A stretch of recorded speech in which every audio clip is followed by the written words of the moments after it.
And welcome in, everyone. Bill Rowland here with you at the Capitol Ale House for the George Mason Men's Basketball Coaches Show, of course, with head coach Kim English. Thanks for everybody here coming out and everybody at home watching us across YouTube. We appreciate you hanging out with us, Coach. Second season, second year of doing the Coaches Show. We're glad to have you back doing this again. Thanks for having me. Really excited to be here again. Well, let's start off. We'll just do a quick recap. I know you're more of a forward-thinking, you like to look ahead, but let's go look at the first couple of games here that your team has played. You're 2-1 so far in the season. We'll just start from the very beginning. You played an Auburn team ranked 15th in the country when you went down there to open up the season.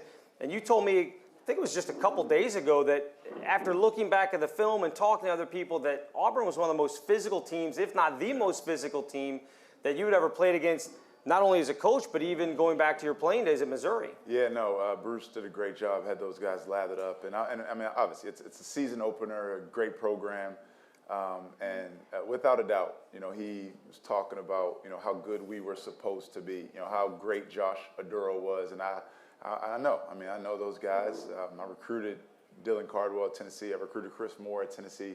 I know those guys were chomping at the bit to take turns on Josh in particular. And they played really well. They played incredible with great fervor and tenacity on defense and rebounding. And you know, that was a game. You know, we didn't take care of the ball, and we didn't rebound the ball, and it was fatal in the sense of wins and losses.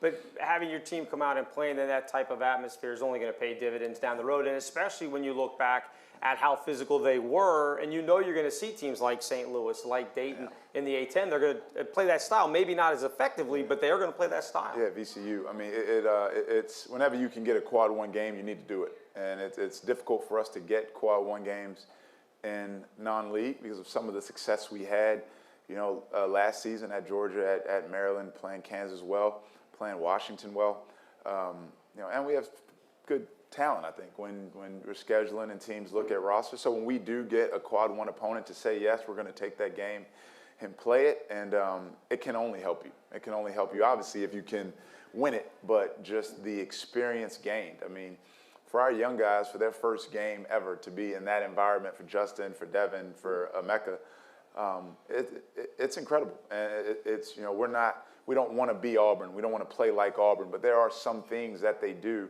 you know, that we want our program to be about from a standpoint of physicality, from a standpoint of disruption in moments. They run some flex, we run some flex stuff. So it was a great experience for our group. What goes into getting a game like that? Obviously, you probably had a little bit of a relationship with their staff from being at Tennessee and then being at Auburn in your time as an assistant there. But what goes into getting that game and making it all work out? Yeah, well, as we're building our schedule, again, it's always three things in mind. First and foremost, putting together a non-league schedule that will give you a chance to, you know, if you win 10, 11 games, give you a chance to be an at-large team in March. And that requires playing quad one opponents. You know, we're going up against the Big Ten, the ACC, the SEC, where they get 22 quadrant one games. You know, we don't get that many, you know, in our league. So it's good to get those opportunities when you can out of league. And to get it, it requires someone else to say yes. And Auburn did, and we took the game, and we're really excited about it. And you know, we thought we were prepared going in. You know, secondly, you want to play a non-league schedule that prepares you for league play. You know, Mike Brennan and Chris Mooney were college teammates, Princeton. You know, Longwood was an NCAA tournament team from a season ago, picked to win their league again this year. Obviously, Auburn, an NCAA a tournament team that plays a similar style to St. Louis, to VCU. We have some games later in league that mimic some A10 opponents. And lastly, trying to get us to a level of sustainability of a top 50 program where we can get some good games in Eagle Bank Arena. You know, and for us to do that, we have to become a perennial top 50 program where teams won't look at a game against George Mason as a potential bad loss.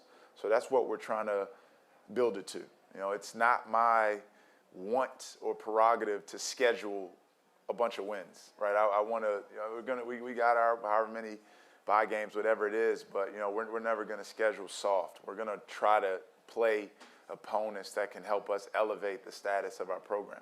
It certainly has changed from years ago where it seemed like if you just got 20 to 23 wins, you were in the NCAA tournament because people just looked at the wins. You can't do it that way anymore. No, a lot of coaches have got fired trying to just schedule 20 wins, and you look at the nitty-gritty sheet at the end of the season and it's nowhere near. You know, like we talked about this. I feel like I talk about numbers so much, but we talked about it ad nauseum. Like we didn't win enough games last season, but our schedule was in place. It was in front of us enough where if we would have 2 points here, 3 points here, changed that thing, been in a really good situation to finish in the top 60, 65, whatever. But we finished higher in KenPom, I think since 2012 maybe. So we're on the right track for sure. Game 2, the home opener against Longwood. You guys pretty much controlled that game from the start. They made a couple of runs at you, but a flurry of threes in the first half of that ball game, and Josh had his first double-double of the season as well. A good quality win against an opponent that you talked about. That they were an NCAA tournament team last year. Griff Aldridge has done a really good job with them down there at Longwood. As you said, they're favored to be one of the top teams in the Big South again. So a nice, solid outing to come back from Auburn. Yeah, good. I mean, again, a team that is a championship team with championship culture and has played a game in the NCAA tournament just a year ago. So again, really good for our group, really good for them, to come back, bounce back home, and perform more to us. I think a lot of things went wrong at Auburn, and a lot of it had to do with them. But I don't think we were great either. It was us. It was us. I must have missed some things. Why didn't do a good enough job getting us ready to play at the level of physicality needed. I thought we answered the mark a little bit better the next night against Longwood. And then less than 48 hours later, and really less now than just over 24 hours from yesterday, the game against American. A little bit sluggish in the first half. You guys found yourselves down by 7. Played a much better 20 minutes of basketball in the second half. What was the difference did you see from that first 20 minutes to the second 20 minutes? And I watched it last night. It wasn't as bad as I felt it was in the moments. The bad things for me were the 9 turnovers in the first half. I thought were bad and unacceptable, and I think that's what made me uneasy. But we didn't do a good enough job guarding the 3-point line. And like I said, post game, give those guys a lot of credit for knocking the shots down. Some of our exhibition games, right, where we were guarding some really, really good athletic drivers to Auburn, really, really good athletic drivers, guys you don't want to be close to. Guys like K.D. Johnson, some good NBA defenders don't want to be close to him. Like, he's that good of a driver. Right. Going into Longwood, some of their guards, really good drivers, not great shooters. I think playing off of guys for 3 or 4 straight games for us kind of bled into American a little bit. And so halftime, the guys adjusted. They were closer to their shooters. There are 8 made threes in the first half, flipped to 3 made threes in the second half, and we were more back to who we were. I mean, we've been doing a pretty good job guarding the 3 so far this season. I think our 3-point defense is like 26%, which puts us at like 59 or 52 in the country. And you got a nice effort again from Davon Cooper. They must have nightmares of him because he got 5 threes last year against American, had 5 threes yesterday against American, and he really had not struggled, but the shots just weren't going down for him the first couple of games of the season. He got red hot there in the second half. Yeah, it's all about shot quality with us. Our guys put in the time. Our guys that make shots, they make shots every single day. We shot quality, what range we're getting the shots from, who are shooting the shots, what time in the game are you shooting a shot, and we're very honest. That's a bad shot. That's a good shot. That's a great shot. That's a tough shot. And our guys know they're gonna continue to let it fly. One of the key questions you had coming into the season was at the point guard position. Ronnie Polite, who's been here since he was a freshman, has seemed to kind of grab the hold of that position. How are you analyzing him through 3 games? He came off the bench against Auburn because he was recovering from an injury. He started the last 2 games. Where are we on Ronnie Polite? Yeah, he was our starter. He was those 3 guys, Ronald, Devin, Saquon, had a great battle competition back from the summer to now. Ronald won the spot. He was our starter in our first exhibition. He had an injury.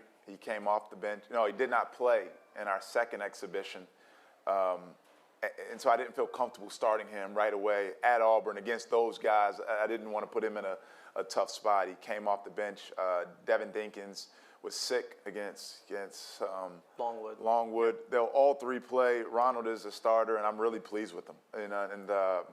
Again, just something, as we made personnel decisions going from last season to this season, it was just something about his eyes in game that I trusted. When he looked at me, when he spoke to his team, he's a really good leader on this team. And he hadn't been healthy. He has not been healthy in his Mason career until now.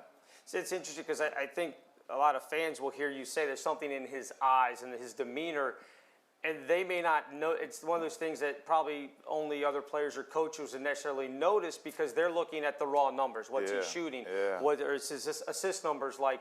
But you guys are looking for more than that. Yeah, those things matter, right? Numbers, it's a funny part in the movie Moneyball when at the beginning of the movie, all the scouts are like, oh, he looks good. He looks good. Man, good looking player. He feels good.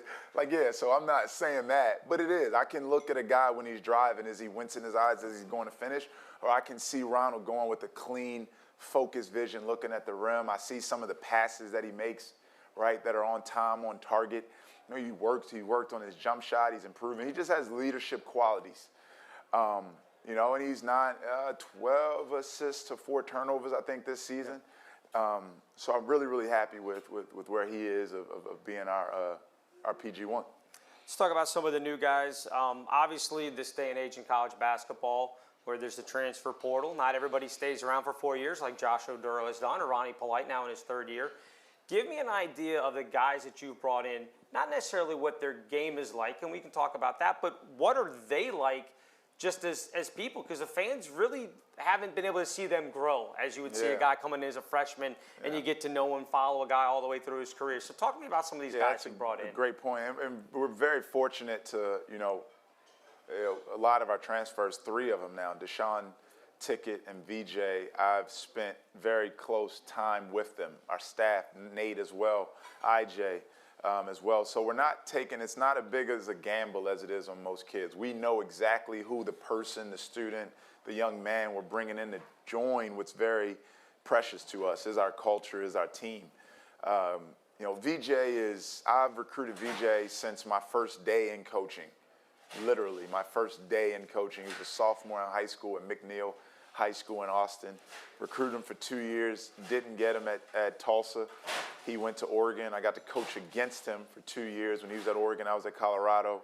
Then when we got the job at Tennessee, his mom called me saying he wanted to leave Oregon and he wanted to come with us to Tennessee. And, we took him. He sat out for a year. He led us in scoring in Tennessee my 2nd year there. And when I left, he decided to stay, and didn't have as good of a season, but is as great of a teammate and as hard as a worker as I've ever seen. And is just flat out talented. And so really excited to see him get to return to form and just be able to play basketball with great freedom. Had you had a conversation with him when you took the job initially at George Mason about possibly coming with Ticket or no? No, I would never do that. That's all. It's on the player. If you're not in the portal, I can't have that conversation. Right. So I had conversations with Tennessee players all year just because I love them. Still, I talk to them all the time, but never about that. He wasn't in the portal, so no, that conversation never happened. All right, talk to me about some of the other guys that have come in. Talk about Saquon. We can talk about any of the guys, just anywhere you want to go through. Ginneka, who it's a season so long. I mean, from our loss to Fordham, I don't even go back and look whenever we signed Ginneka or Ginneka committed. I mean, it is like every single day looking at, you need a point guard, right? Looking at every single name in the portal, looking at video, looking at stats, and it's an exhausting process where you think after the season you get to, relax a little bit, unwind, do inventory of the season.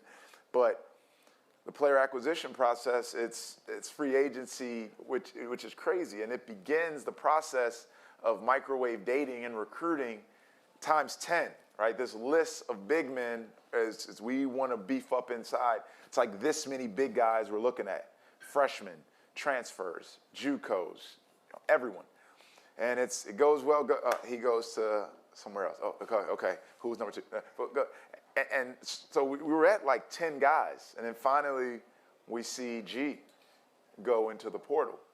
And I think I may have, I was at A-10 head coaches meeting in Naples, Florida, and Dwayne Simpkins was the first one that pointed him out, brought up his name. I'm in meetings, I can't really look at him. The coach sitting next to me, like, almost had G done. Like, he was going to an A-10 rival, it was done. Wow, okay. And it was done, almost done. And Nate texts, yo, he's the perfect guy.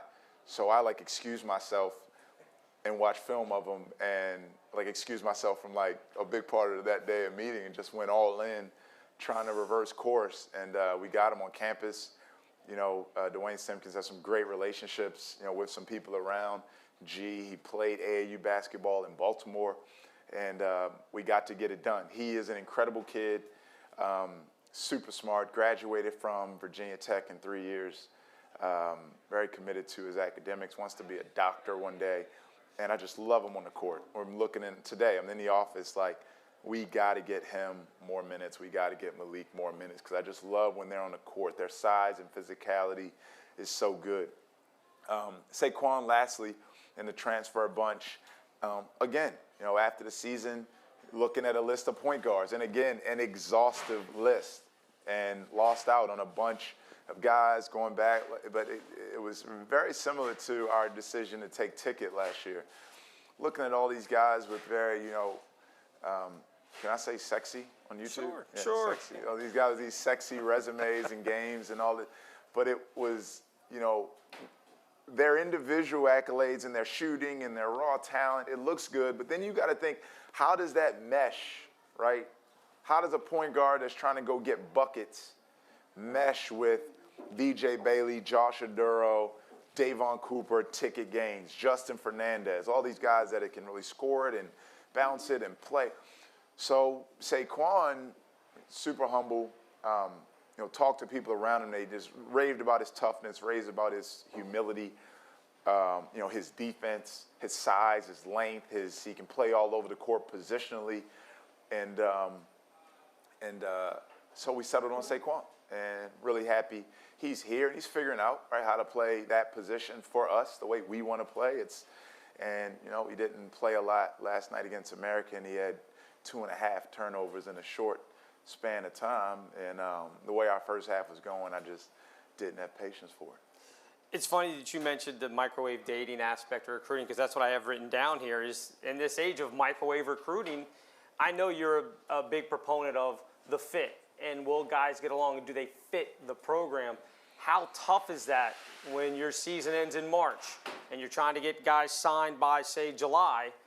How tough is that to get somebody in the mix and know, hey, they are going to fit what we're trying to do here? You don't have the years of recruiting them in high school, like you said with VJ, since he was a sophomore in high school. So you've known that. You've known him for 6-7 years. You're talking about maybe 6-7 weeks in some cases. I know. I'm joking with Nate. We're going to run out of Tennessee and Colorado players to recruit next few years. But no, it requires an incredible amount of due diligence, you know, and all hands on deck. You know, when a name goes in the portal and that name enters our staff group text, our GAs are machines, digging up as much data and video and background and social media and contact points, and we go into our, you know, 6 degrees of relationships. You know, it's the power of who. It really is the power of who, right? You can think it's the what, you know, what a player looks like on that database that we have, but it's really picking up the phone and getting to the who.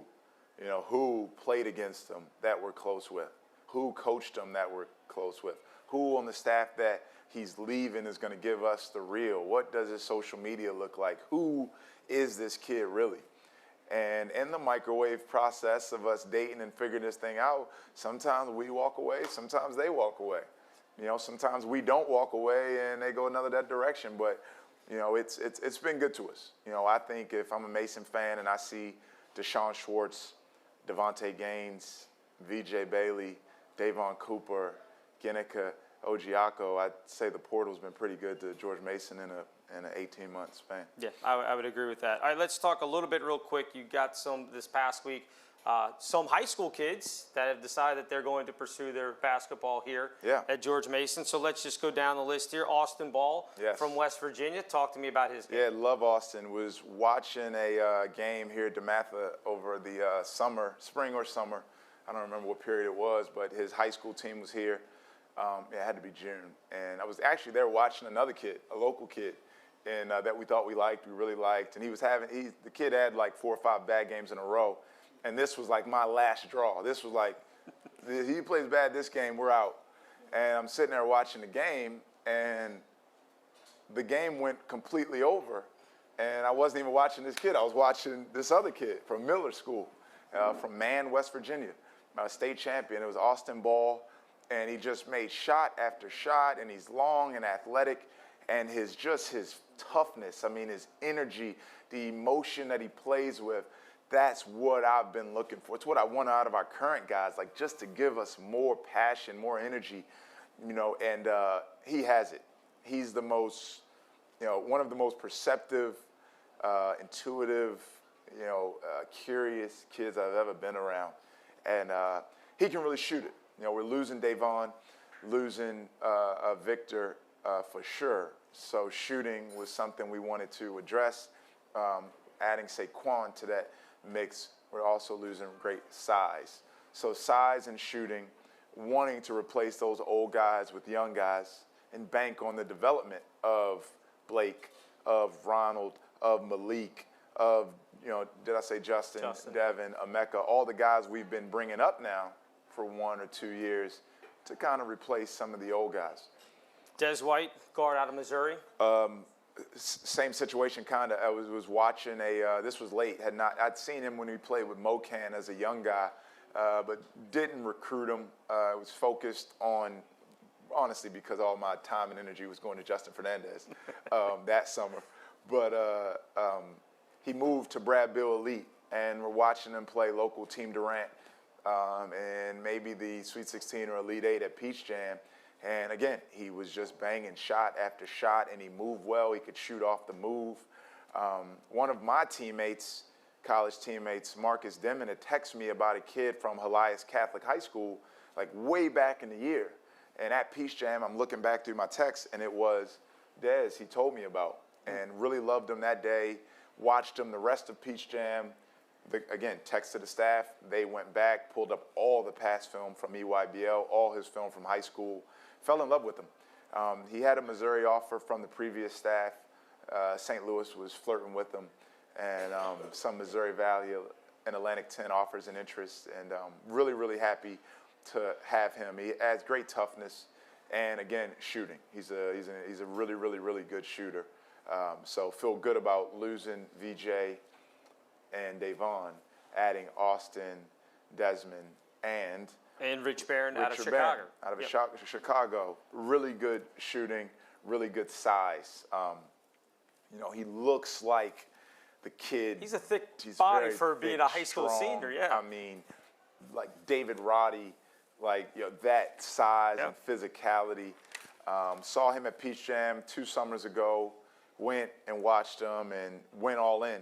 And give, Nate a ton of credit for Richard. I mean, that was a long recruitment, and it was all over the place, from Missouri Valley to Big Ten to Pac-12, and he's different. His recruitment went different ways than other ones. Most kids commit in the fall. He ended up did commit in the fall, but it was later than we wanted. He visited us in late June, I believe, and he strung the process out. But Nate really stuck with it, and it was really good on our staff, and we really, really wanted Rich. So we had to put our ego aside. I had to put my ego aside when you don't get the commitment when you want it, when you're used to getting it, and I actually talked to some other coaches through the process, and it was a lesson learned. Like you can let your ego get in the way, right? If a kid's not committing when you want them to, right? And I'm not in the business of like squeezing kids, like giving them an ultimatum. I'm just like, hey, if you don't want to come, whatever, we're gonna go a different direction. But I talked to some coaches that were like, they had been in that situation before, And after they let the kid go and they took another kid, they'll say a few years later, I really wish I would have had that kid. Right.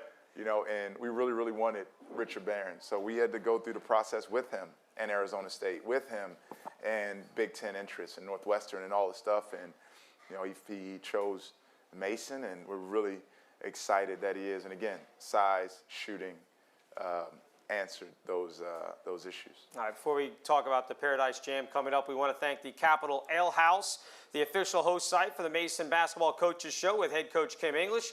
Only a mile and a half from Eagle Bank Arena, Capital Ale House has local Virginia-inspired dishes and the largest selection of Virginia-brewed craft beer available with 100 taps. They're Virginia's beer authority here in Mason Nation. All right, next coming up Friday, Paradise Jam. We get to go down to the islands. Nice little vacation for some of us. Work trip for you guys. First up, Boston College, second Power 5 school in 4 games to start the season. They bring back a ton of depth and experience in the backcourt for head coach Earl Grant, who some of us will remember from the College of Charleston days. But talk to me a little bit about Boston College, what you've looked at so far. Yeah, they're playing right now. Maine, they're down 53-45 to Maine. The head coach at Maine used to be an assistant at BC, so surely he knows them. And we know this because you've got the game on your phone, watching it right now to keep track of things. Yeah, we should let people know that. Yeah, they're talented, you know, and again, like us, you know, they struggled some last season, but, you know, they have a year under their belt playing together, you know, understanding what Coach Grant values, and I think they've added talent. They have a really good, I mean, they had a top 25 recruiting class. You know, Chaz Kelly, someone we recruited, Prince Aligbe, some really talented guys with some really good older guys. I mean, really good older guys. Makai, Ashton, Langford, the kid, Bickerstaff, Madsen. So it'll be a challenge. We'll introduce our team to them tomorrow once this game finishes up and Coach Felton finishes making his edit. We'll introduce them to the team, but a really good challenge for us. Really excited about this game. It's a good tournament because it is going to mimic the A10 or the NCAA tournament where you're going to have to do quick turnaround prep. Last year when we played out in South Dakota, you knew every single day who you were going to play. You knew prior to getting there for the tournament who you were going to play. This tournament, you win Friday, you're going to play Sunday against the winner of Belmont and Tarleton State. So that mimics the NCAA tournament where you win, you move on, you get that one day to prepare. Yeah. The other side of it, if you lose on Friday, you're going to play Saturday. Now, the losing part doesn't necessarily mimic it, but the A10 tournament, you're not getting a day off. You start playing, you go until you win the whole thing or you lose. So it's a good opportunity for your guys, some of the younger guys who haven't been through this, to kind of understand how quick the turnaround is. Yeah, well, this past, you know, 2-game swing mimicked that. It mimicked the Friday, Sunday, you know, but the difference is we knew the opponent, right? Tarleton State plays Belmont before we play on Friday at 8 here, 9 local in St. Thomas. You know, but it really mimics it because, you know, our staff, our assistants had one. I think Simp has Belmont, Nate has Tarleton State, Dennis has Boston College. So going to have to watch that game, prepare for 2 teams, outcome of the game, prepare for the next. So absolutely, those things are riddled, you know, within a season. So yeah, it does. It's exact to what an NCAA tournament situation would be like. Talk about the crowd. First couple of games, we had a great contingent of fans go down to Auburn with us. Yeah. The student section was pretty good the first couple of games here, first weekend out. Talk to me about what the fan base has been like. No, the student section has been great. I mean, I feel it from Mason fans. Our passionate fans are as passionate as, I mean, the ones that are here. I mean, every game, they're at practices, they travel with us. The most ardent, the most passionate Mason fans are as passionate as any fans that I've been anywhere in my life, Missouri, Colorado, Tennessee, Tulsa, everywhere. Students have been great in numbers. Love the depth of that student section, you know, how many are there.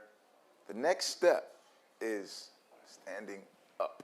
That's the next step. Stand up, stomp on those metal bleachers, right? Make noise, right? Continue to make, I think we have as good of a home court, as a home arena as anyone in our league. And we are working, you know, our butts off to make it that for our opponents. You know, we got to keep, bring a friend. You know, if you need tickets, you can tweet at me on game day. I'll leave you tickets, my tickets. We got tickets. We have tickets. So let's just keep getting better. We'll keep getting better. Let's let our environment, our atmosphere keep improving as well. 12-4 at home so far in your career. It's pretty good number. 75%. It's pretty good numbers to start out. We got to get some more outside of home. There you go. You've talked many times about building a program with certain values, certain philosophies. When you meet a player for the first time, how do you know, or what is it, either meeting the player or meeting their coach, what are some of the first things you're asking about that player or to that player to get the first glimpse of whether or not they fit your philosophy? You know, a lot of times it's just it's super organic. Like it's not what I asked, it's just what presents itself. Like if we start recruiting you and I like you a lot, I call you a lot, you know? And if when I call you a lot, you're in the gym a lot, right? Or you miss a lot of my calls and then call me back because you were in the gym, that's telling me about your work ethic. So I'll never really ask a kid, do you work hard? He'll probably say yes, right? It's how often we call kids, you get the answers from them. When I'm talking to a coach, or I have 2 daughters, I'll ask a coach, you know, if a coach has girls, I'll say, how would you feel if he was dating your daughter? That's a great question because it hits them right away. If there's some pause and hesitancy, it tells you something. If they're right away over the top, coach, I would love it. Right? If you asked me how would I feel if my daughters brought Josh Aduro home, I would be honored. Or Eve Pons when I was at Tennessee, or Deshaun Schwartz, I would be over the moon because I think they're that good of young men. You know, obviously academically, I don't have to ask you anything, right? Email me your transcript. Right. I get to see what type of student you are, how much you value academics. So, you know, it's not a peppering of questions like it is the NBA draft process, right? Because they get to choose their players. You know, we like to, you know, we'd like to have you, but you ultimately have to choose us. So it's much more of a relationship process as you're talking, documenting what you talked about, building that database, and our entire staff recruits. Like there's no, like Nate was the lead on Richard, but Dwayne Simpkins and Dennis Felton had just as good a relationship with Richard Brand. Dwayne Simpkins started Justin Fernandez's recruitment, but everyone. Dennis Felton started Elvis Najee's recruitment, but everyone, we all have our hands on each recruit, you know, and their families, because we like to think it's a lot harder to tell 6 people no than 1, you know. Have you run into the situation where you're talking to a high school coach, and I imagine at big-time programs at DeMatha, Gonzaga, locally, IMG, they send guys to D1 all the time, so it's not a thing for them. But have you run across in your time, whether it's at Mason or Tennessee, wherever, where you're talking to a head coach and you realize, I'm not sure if I'm getting this straight story, he just wants this kid to go D1 because it looks good for him. That makes sense. Yeah. You don't have to get into specifics. You don't have to name names. No, for sure. Parents. Okay, sure. Parents, absolutely. Yeah, parents. Parents all think their kids may be a level or 2 above what they are. And it's natural. I love my little girls. They belong at Harvard and Yale, right? They're that smart. They're brilliant. They're perfect, right? Did I just do what? Yeah. So, no, I feel like coaches are pretty on. You know, coaches sell their kids. Yes, we are constantly recruited. Man, our phones and emails, you couldn't believe the amount of players in the world that are good enough to play at George Mason, right? Based on the emails and text messages and the videos that we get. And it's our job to do the due diligence and look at all of them and be disappointed a lot, unfortunately. So I haven't experienced as much when I am truly in the gym showing interest and asking questions and really just watching a workout and having normal conversation. Things come up in normal conversation. And truthfully, you can't hide who you are all the time. Right? When you're on that court, you are who you are. Like, I mean, I showed Josh Aduro, there's a picture of him last night in the game as I was watching film. He was given the best eye contact to Nate Tomlinson. I don't know if you can see that. He was giving Nate Tomlinson the best eye contact during the game. And I just seen that watching the game last night, and like, you can't fake that. Right. Conversely, one of our young guys was checking out the game last night, and his body language was terrible. If I'd seen it, he might not have played the rest of the game. That's the stuff I'm looking at when I'm at high school and AAU games, because when the pressure's on in the heat of the battle, you can't fake who you are. You can fake who you are sitting down talking to me on the bleachers after practice, but in a hostile game, and at Auburn, right? Ronald Polite's gumption and nerve and sinew, it is who he is, in the most hostile of situations. So, I really don't, they can say anything, but you see the real. Staying with recruiting, there's a famous story that ACC coaches have told in the past about North Carolina back when Dean Smith was there. So this is predating all of us. About them showing up in a helicopter to recruit this kid because it was over the top. Nobody else was going to be sending a helicopter to come recruit a kid. Do you have any recruiting stories on the trail? Maybe not necessarily of being one-upped, but just like a random story where like, I can't believe this is where I am and this is happening to me on the recruiting trail. No, I think we're creme de la creme. I think Kathy McKay and Brian Dunbar said they were going to get us a private jet so we can do all our recruiting. I think it's coming, right? I think and I think Paul Kyle got in on it too. And I think our PJ's coming, so we're recruiting at the highest level.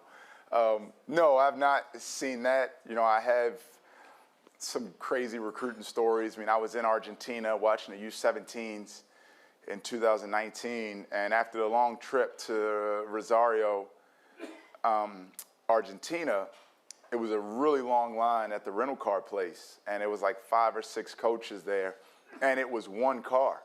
And I was like 5th in line, and I mean, you can do the math. I'm like, this isn't gonna work. But each guy kept shaking their head, and I don't know what's going on, and it gets back to me, and a Argentinian man in a Spanish accent said it's only one car left, but it's a manual. And I've lived in Italy and France, and I know how to drive a manual. So I was like, I win, right? And I got in my Peugeot, I think it was, and all 5 of us coaches were pucked in, and I dropped them all off at their hotel. And that was a great recruiting trip I got no one. I didn't get any of the kids I was there to see. So, yeah. When that was that a right side drive or a left side drive? No, it was right. It was normal. It was normal driving. Okay, gotcha. I'm not sure I could have driven manual on the wrong side of the road. Shifting with the left hand. I don't even know which to clutch, which one. I don't know. I don't know. Probably a good thing that wasn't it then. Yeah. So, before we get to some fan questions here, once again, we want to thank Capital Ale House, the official host site for the Mason Basketball Coaches Show with head coach Kim English. Only a mile and a half from Eagle Bank Arena, Capital Ale House has local Virginia-inspired dishes and the largest selection of Virginia-brewed craft beer available. With 100 taps, they are Virginia's beer authority in Mason Nation. All right, Coach. I haven't read these, so these are going to be a surprise for both you and me at the same time. Okay? Tom says, in what ways are Josh and Peter the most similar, and in what ways are they the most different? I think I know part of this answer, but I'll go ahead and let you answer it. They're similar in surname. That's about where it ends, right? Yep. They are different, and I mean, they're different. They're different. Josh is very perceptive and calm and quiet and, aware and smooth and great feet. Peter is a bull in a china shop. He's wrecking house. He is the most physical player I've ever been around. And I love him for it. I love him for it, and I think he's going to be a great player for us one day, in a different way than his brother's greatness, right? And Josh's strength and strong and tough and incredibly resilient, right? I mean, we put a heavy load on his back last season, and he handled it famously. But they are similar in their last name and their love for their mother and father. What was that recruiting? I mean, obviously Peter had known you for the last year or so, yeah, with Josh being there. What was that recruitment like? We had just lost a game, and Peter was playing Donda Academy over at the St. James, and I just went to a game with his mom and dad. It's one of the few times I can go to a game with the prospect's mom and dad, and We had just lost, I don't remember who it was, but it was off of a defensive rebound. And Peter played very low minutes. He didn't get a lot of minutes on his Virginia Academy team. But, I mean, when I tell you rebounding, he could have played at Auburn for us. I mean, he was absolutely annihilating people on box outs. And that's one foul that I am good with. I have no problem on box out fouls. And we took them. That was it. There you go. And I called him. I told him I was offering him a scholarship. He started crying. I started kind of crying. And I said, "Are you committing?" He was like, yes. And that was it. It was a great recruitment. Do they get into it any more than any other two players during practices and stuff? I try to keep them together. I try to keep them on the same team. But Peter does not take it easy on Josh, and Josh does not take it easy on Peter. You wouldn't know they were brothers in practice. It's interesting you mentioned about you're okay with getting the fouls on rebounding, because I think you guys had 2 or 3 the other day. That's okay. In the rebounding. And I thought about that when I was doing the game. I said, well, this is obviously from Auburn. You're like, you don't care what happens. We've never cared. Just clear somebody out. We've never cared. And it's legal. I mean, it's a very physical game, and especially that's one part of the game that is physical. We box out. They're legal. It's nothing dirty, nothing malicious. We box out physically, and we had, for the most part, we did a pretty good job of that last season. Auburn was something we hadn't seen in a while, and it was good for us. It was really good for us. All right, next one from Brian Dunbar. He says, we seem to have started slow in the first 3 games. Do you agree with that? And if so, should you or we, the fans, be concerned? And if so on that, how do you address it? Auburn, we did start slow. The Longwood's a pretty good start. Longwood, I don't feel like we started slow against Longwood. I don't remember a slow start. We obviously started slow. I mean, it was even. It was 6-0. They made 2 threes. The game got to even pretty quickly. It was back and forth. I guess in short, no. I mean, I'm not concerned, about it. We obviously want to get off to good starts. We got a layup first play of the game against Longwood. So, yeah. Okay. And last one from Joe. He wants to know, which of the wins were you happy with most over the weekend, the Longwood victory or the American victory? Both. Both. I mean, we talk about the slow start, right? Would you rather the fast start and a slow finish, right? So, it was great adversity. It was great for us to learn. And again, like I said, they did a good job making some shots and proving some things to us. We have such depth. We've played some funky lineups out there, just trying to see what it looks like this time of the season, trying to see who can play with who. We have 3 really, really good 5 men that are playing really well for us. So a little bit, I take the blame for that. But most importantly, the guys responded in pretty good fashion in the second half. I think 46-24 in the second half was the second half score. You've talked about, and we'll wrap it up with this, you've talked about last year the team not having the depth that you wanted to build with. You just talked about having 3 very capable 5 men, with obviously Josh and Malik. With this depth that you have, will that rotation at some point get shortened down? Are you comfortable playing 10, 11 guys? Yeah, I mean, it has to. It has to, right? We either have to extend ourselves defensively more to play that many guys, or it's going to have to strain. It's going to come down to the competition and practice. And I'm very honest with the guys. Like, they know I have no fear not going deep into my bench if I don't feel great confidence in you. So we had a very candid discussion yesterday after the game of what that looks like. It looks like a pretty contentious level of competition and practice every day to take minutes, right? If it's Blake Jones versus Emeka Naji, if it's G versus Malik, if it's, if Justin Fernandez is wanting to take some of Davon or VJ's minutes, right? If Blake wants to take some of Tickett's minutes, like, I'm all about the competition. I just know it's going to make us better. I do like the direction that we're going in the minutes, and pulling guys for some of the egregious errors. But I think the rotation will settle in the next few days, next few games. Sorry. That's head coach Kim English. The next coaches show will be back here at the Capitol Ale House on November 28th. The next game for the Patriots coming up this Friday at the Paradise Jam against Boston College. Coach, thanks for hanging out. We appreciate it. And thank you. Folks, if you want to get tickets, George Mason fans, you can come out and rock with us at Eagle Bank Arena when the Patriots will return home November 26th versus Queens. That's the Saturday after Thanksgiving.